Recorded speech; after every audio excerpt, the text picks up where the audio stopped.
बिस्मिल्लाहिर्रहमानिर्रहीम। मैं यहाँ सहराई सीना में खड़ा हूँ और ये गजा की पट्टी से चंद किलोमीटर के फासले पर है। एक फिजाई पट्टी एयर स्ट्रिप बनाया है ताकि जहाज जो है कार्गो वो यहाँ पे लैंड कर सके। मैं मिस्र आया हूँ और गुज़िश्ता कई दिनों से कोशिश कर रहा हूँ कि मुझे इजाज़त मिले और मैं रफा क्रॉसिंग जा सकूँ और गजा के अंदर जो है वो इंटर हो सकूँ, लेकिन अभी तक मुझे इजाज़त नहीं मिली। आज बड़ी मुश्किल से मैं यहाँ पे गजा की पट्टी के करीब जो अरीश का एयर स्ट्रिप है उसके ऊपर आ चुका हूँ।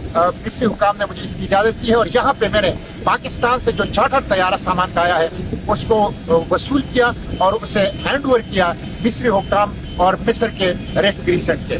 मैं ये तकरीबन 300 किलोमीटर का फासला है काहिरा से गजा की पट्टी की तरफ और ये चंद किलोमीटर के फासले पर हैं हम अब गजा की पट्टी से। मेरी ये कोशिश है कि मैं यहाँ बाकी जो चंद दिन हूँ उसमें किसी तरीके से मिस्री हुकाम से ये इजाज़त ले सकूँ कि मैं रफा क्रॉसिंग जाऊँ और किसी तरीके से मैं गजा के अंदर दाखिल हो सकूँ। ये मेरी ख्वाहिश भी है, ये मेरी कोशिश भी है। मैं इसी के लिए मिस्र में आया हूँ ताकि एक इज़ारी यकजहती, एक इज़ारी तज़ियत, एक इज़ारे हमदर्दी मैं गजा की मिट्टी के साथ कर सकूँ, गजा के आवाम के साथ कर सकूँ। बड़ी बदकिस्मती है, मैं चंद किलोमीटर के फासले पर गजा के साथ खड़ा हूँ।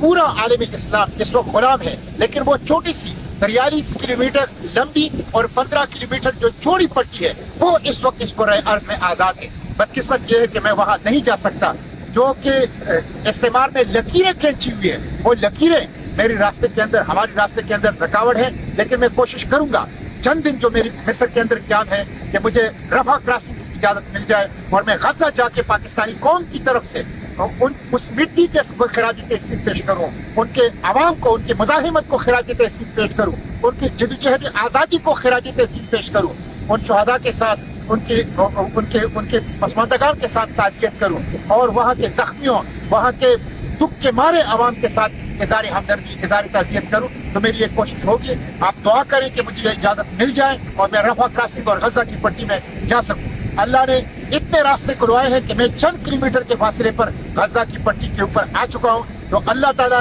की मदद होगी, नुसरत होगी और अल्लाह रास्ते खुलवाएगा तो इंशाअल्लाह मैं रफा क्रॉसिंग और गजा की पट्टी भी जा सकूँगा। ये जहाज सामान के आए हैं जिसमें इमदादी सामान है, खुराक है, अद्वियात है, कंबल और खेमे, कपड़े हैं और पानी है। मसले का हल, गजा के मसले का हल, फलस्तीन के मसले का हल यह है कि इमदाद के इस सामान के साथ साथ मुस्लिम हुकूमतें असलहे की जहाज भेजें, इमदाद की इन जहाज़ों के साथ साथ मुस्लिम हुकूमतें असलहे के जहाज भेजें, तो तब फलस्तीन के अवाम को प्रोटेक्शन मिलेगा, तब फलस्तीन आज़ाद होगा, तब मस्जिद अक्सा आज़ाद होगा, तब इसराइल को सबक सिखाया जाएगा। जब तक सिर्फ इमदाद के सामान आएगा और असलहे के जहाज नहीं आएंगे, जब तक सिर्फ इमदाद के जहाज आएंगे और असलहे के जहाज नहीं आएंगे, उस वक्त तक फलस्तीन का मसला हल नहीं हो सकता, फलस्तीन आज़ाद नहीं हो सकता, अल अक्सा शरीफ आज़ाद नहीं हो सकता। इसलिए उम्मत मुस्लिमा के हुक्मरानों को और उम्मत मुस्लिमा के फौजी सरबराहों को इस पे गौर करना होगा, इसके बगैर और कोई चाराकार नहीं।